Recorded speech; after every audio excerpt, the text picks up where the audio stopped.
You can sit there with Can I Pamela. sit on the sand? No. No. You. Then I'll sit with him. No.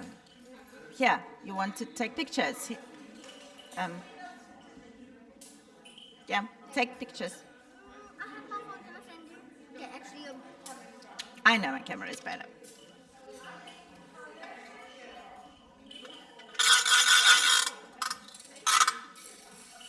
I suggest that I will be using, that's always when there will be some kind of,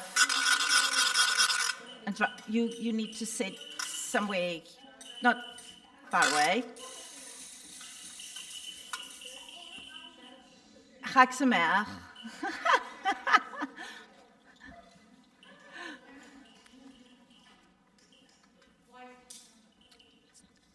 So, we are going to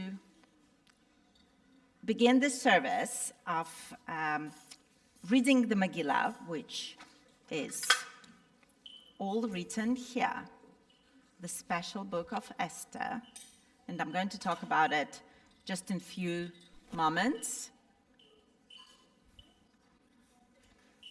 Can you see it? Okay, perfect. So, just in the meantime, and this is not like the scroll that we do not touch, we can touch it. So I thought if you guys want just to look at it and see. So what are we going, you can sit for another 5 seconds. What are we going to celebrate today? Who knows? Purim, yes. And what is Purim? What is actually the celebration?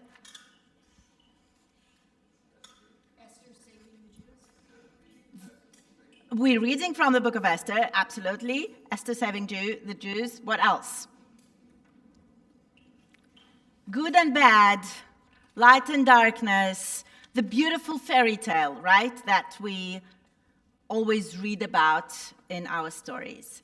Also, there are those who say that it's a love story, which we can discuss not at this forum, and a little bit later. I like the giggles that I can hear. So, we are not going to light the candles, even though that it is a festive evening. So if it was any other festival, we would light the candles, but not tonight. And perhaps someone knows why. Very good. It's not a biblical holiday. Therefore, we are not lighting the candles.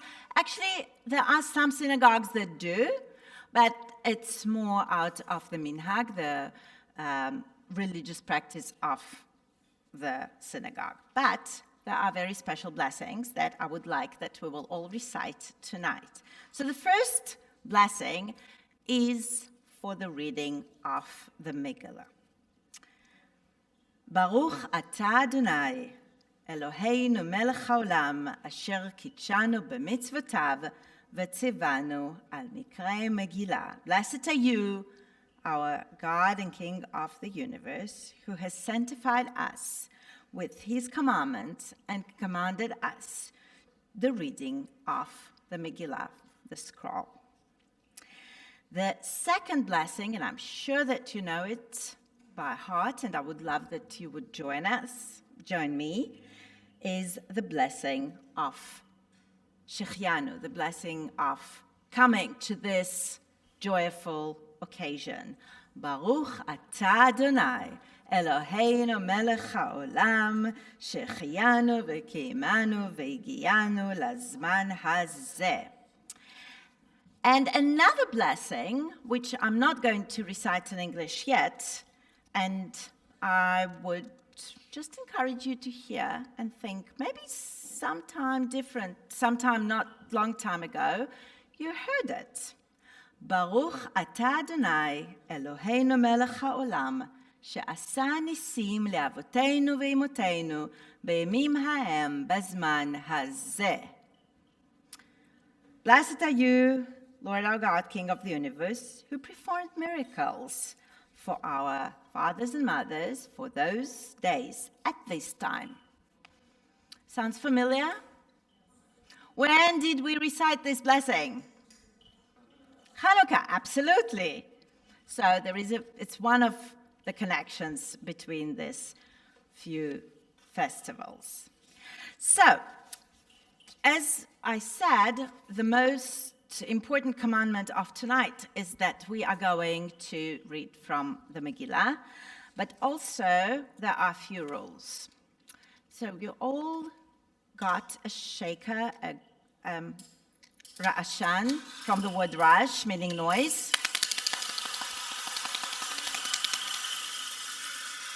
Yes, please grab if you didn't.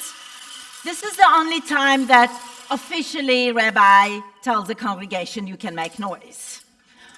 But not all the time. When we are going to say someone's name, whose name are we allowed to say and to make all the noise in the world? Haman. The evilness of the evilness. The Haman. Absolutely correct. So we are going to read from our condensed Megillah, the story of Esther, and we are going to ask for a little bit more volunteers to join us here. So can I have my king? Can I have Esther? Can I have the narrator? And join me here. Perfect. I would need also Haman. Who would like to volunteer to be Haman? Come. Very good. Just hold hold this. I will tell you when to read. No, you're not. You're the Haman, my love. You just volunteered yourself. So we're going to read the story. Let's begin. There was a king of Shushan, Ahasuerus, and he made a feast for all the men.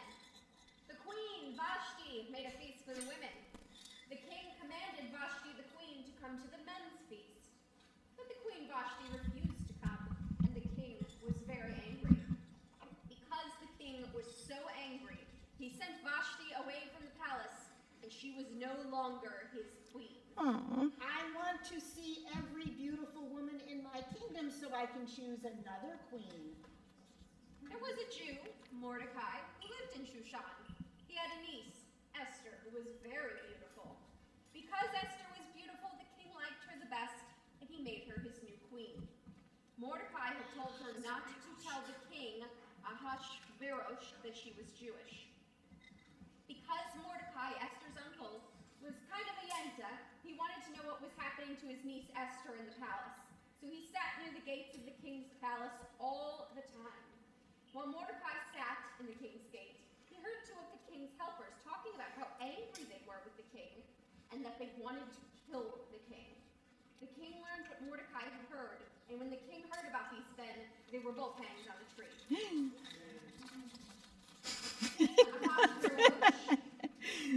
Promoted a bad man, Haman, to be his right-hand man. The king commanded everyone to bow down to Haman.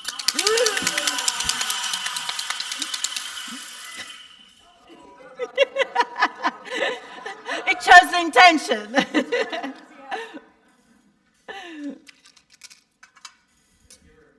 Thank you. Mordecai did not bow because Jews only bow down to the one true God.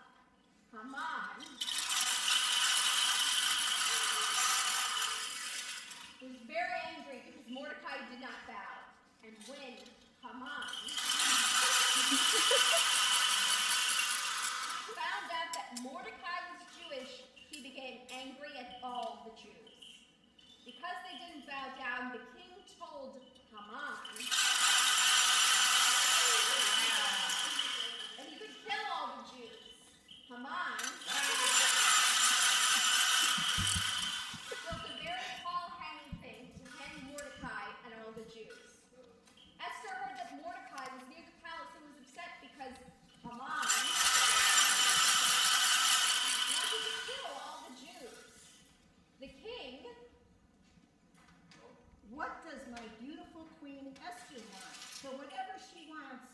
she shall get.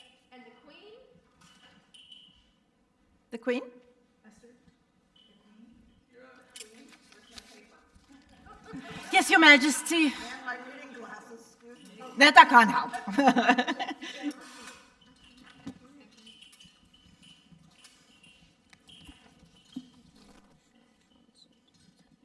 And Esther said, let the king and Haman Whoa!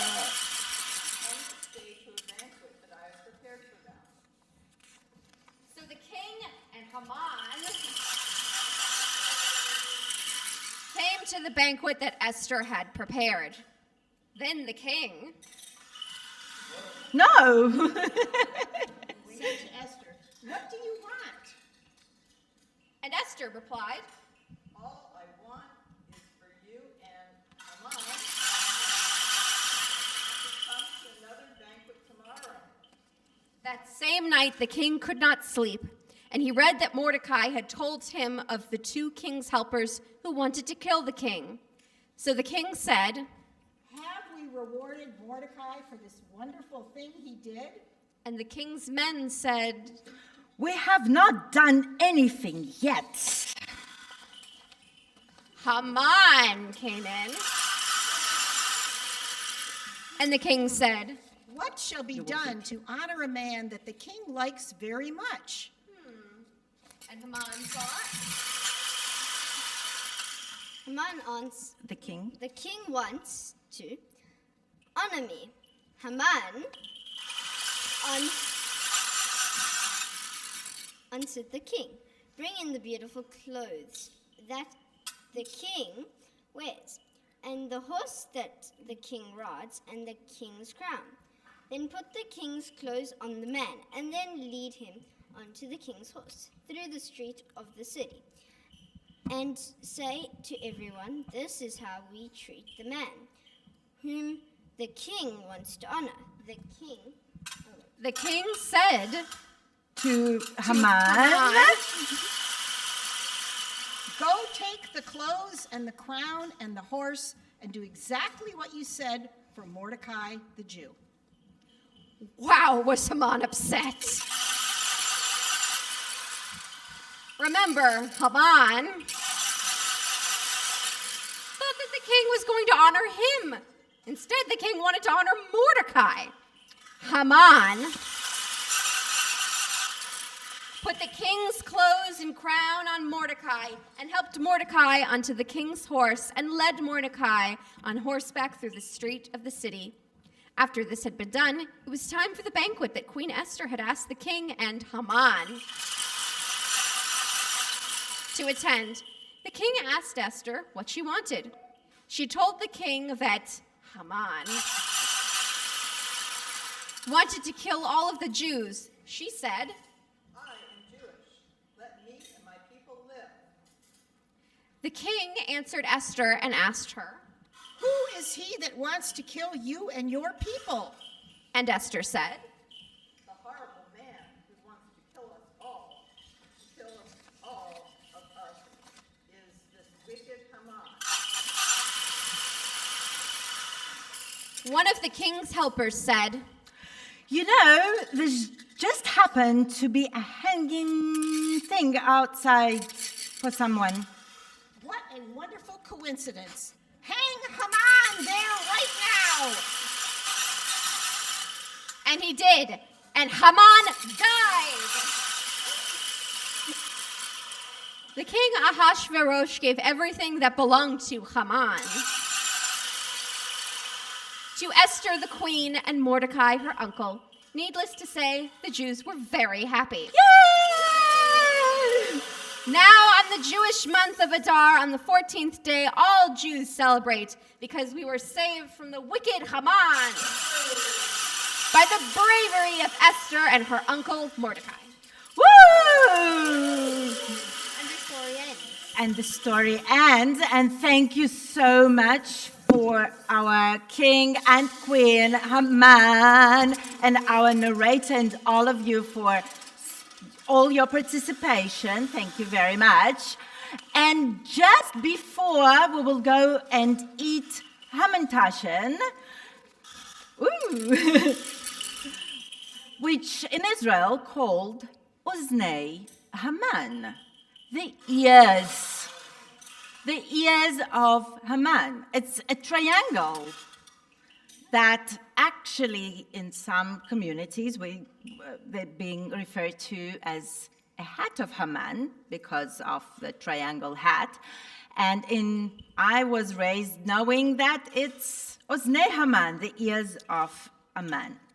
And just if you think that it was enough work to do to get the Hamantaschen because they're so delicious and yummy and tasty, no. I was thinking that we can play a little quiz, and especially because there are children here, and because there are multiple answers, just if I will have a second to find the questions. They are on my phone. Can I have my phone, please? Thank you. Okay. You can make noise at the meantime. Okay, don't. Ow.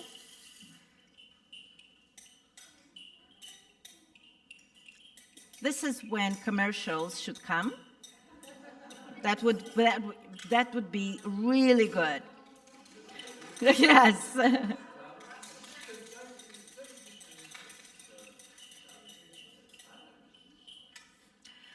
In 1 second, we will have, but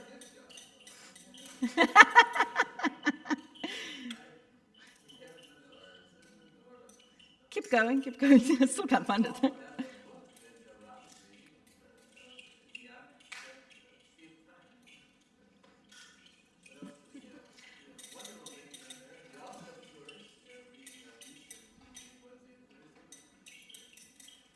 Perfect. Thank you so much, now that we are back from the commercials. So you will have to scream as loud as you can after I've finished to read all the questions. I meant all the answers that I will give you. There are multiple choice. How is Purim celebrated? First option, traveling to Jerusalem to have a big party in a giant sukkah. Second option, eating special foods, dressing up in fun costumes, and hearing the story of the book of Esther. Blowing shofar while spinning around in circle. And the answer is 2. And it's the correct answer. Rabbi, I will need your voice to do this kind of a commercial excitement. And it is the correct answer. The next question. When this thing will decide to work. Can we go to commercials?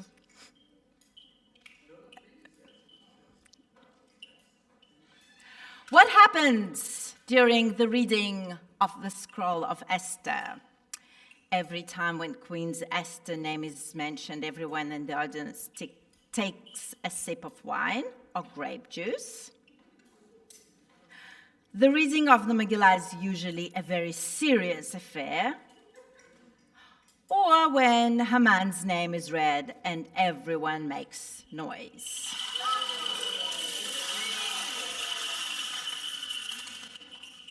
I think you got that answer absolutely correct. When are we giving presents to those around us? Is it called matanot levionim, gift to the poor, matanot Purim, matanot leRosh Hashanah, matanot for levionim? Absolutely, gift to the poor. So we're giving those in honor of Esther, And the idea of Matanot Levinim is that it will be done anonymously. We all learn that charity should be done anonymously, but especially on Purim, those are gifts will be done maybe as an institution or as private people, but they will be done from their importance of social aspect in our community. So now that we know, I hope we know, what is the story of Esther, of Megillat Ruth, of Megillat Esther, would you say that under the rule of King Ahasuerus, Haman would have a very evil plan towards Jews of Persia? Would you, or the next option, Jews were led by queen and they found jug of oil, and that jug of oil miraculously lasted for 8 days. Or maybe someone, we're not sure who, was commanded by God to go to the city of Nineveh to be a prophet, and eventually that someone was swallowed by a great whale or eaten by shark. Number one, absolutely. Sorry? A, number one, absolutely correct. Well done, guys. Just another 5 questions, and then we will be able to proceed to our delicious Hamantaschen outside.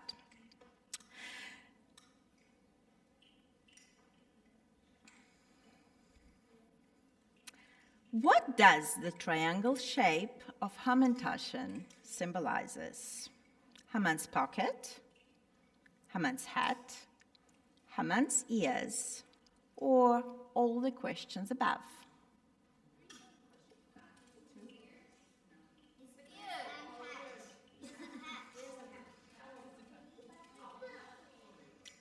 All the above, exactly. Who said? Someone said in the beginning, all the above.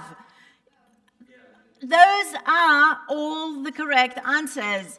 Guys, you're actually not listening to your rabbi, not even tonight. It's going to snow in St. Thomas.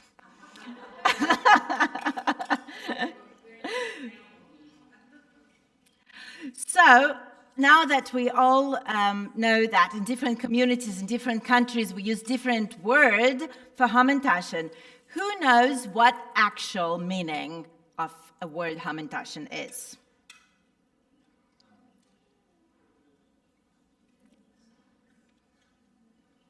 What is it? In Yiddish, it will mean Haman's pocket.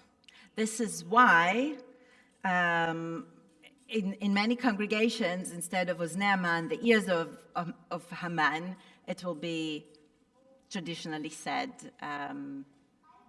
Haman's pocket, because of the word Yiddish. I don't know why, it's one of the traditions that is passed from generation to generation. Like, I presume everyone knows about the joke of chicken with one leg. Do you know that joke? No? Okay, I will tell you. Not related to Purim, but in a few seconds I probably will try and make a connection. Newly Jewish couple getting married, moving to their own house, and the wife comes to the stove and wants to make supper for her dear husband. And before she puts the chicken to cook, she cuts one leg. So the husband asks, but why are you cutting this leg? She said, I don't know. I just saw that my mother was doing that. Let me go and check with her. She's phoning her mother. Her mother says, I'm not sure, but this is what my mother told me to do when I got married. Let me check with her. She goes to her mother, and the answer that she got was because the oven was very small and we could not fit the whole chicken. This is why we had to cut the chicken. That's it. Okay. The version that I've heard from many people is more about a brisket, and they cut off the end of the brisket because the pan was too small to fit the brisket. Okay, so I presume that would be more American version. Maybe, I'm coming from South Africa, so brisket is not as known as chicken. Come on, fellow South Africans, like you can help me with it here. Therefore, I know about this joke as the chicken. What is Purim Spiel? Is it a flash mob that is choreographed by the children of the community? Or it's a play performed as part of the celebrations of the festivals? Number two, absolutely part of celebrations of the community. So, someone mentioned, and now I'm asking that question, where can you find the story of Purim? Will it be in the book of Maccabees? That's choice number one. Will it be in the Hebrew Bible, in the book of writings? Or maybe it's a story that's streaming on Netflix?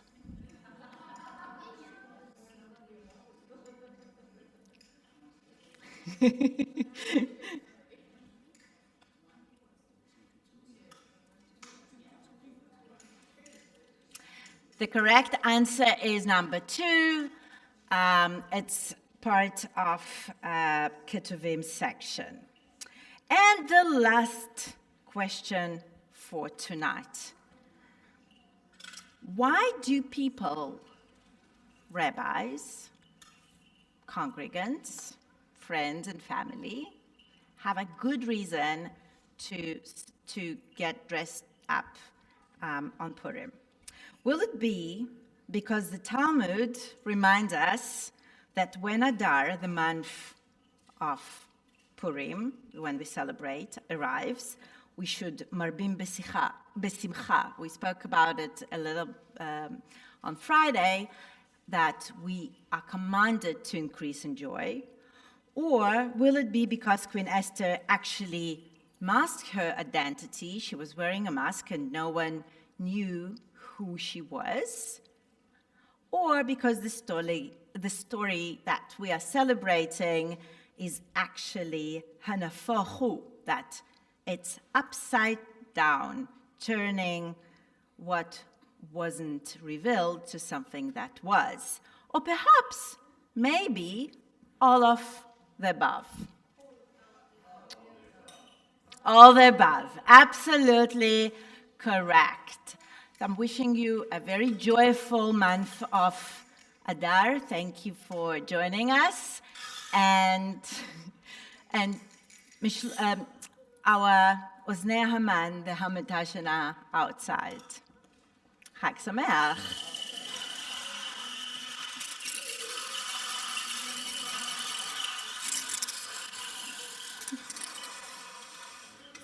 And just a reminder for children, it was only for tonight at shul, not at home. Not at home. Dites-moi comme ça, c'est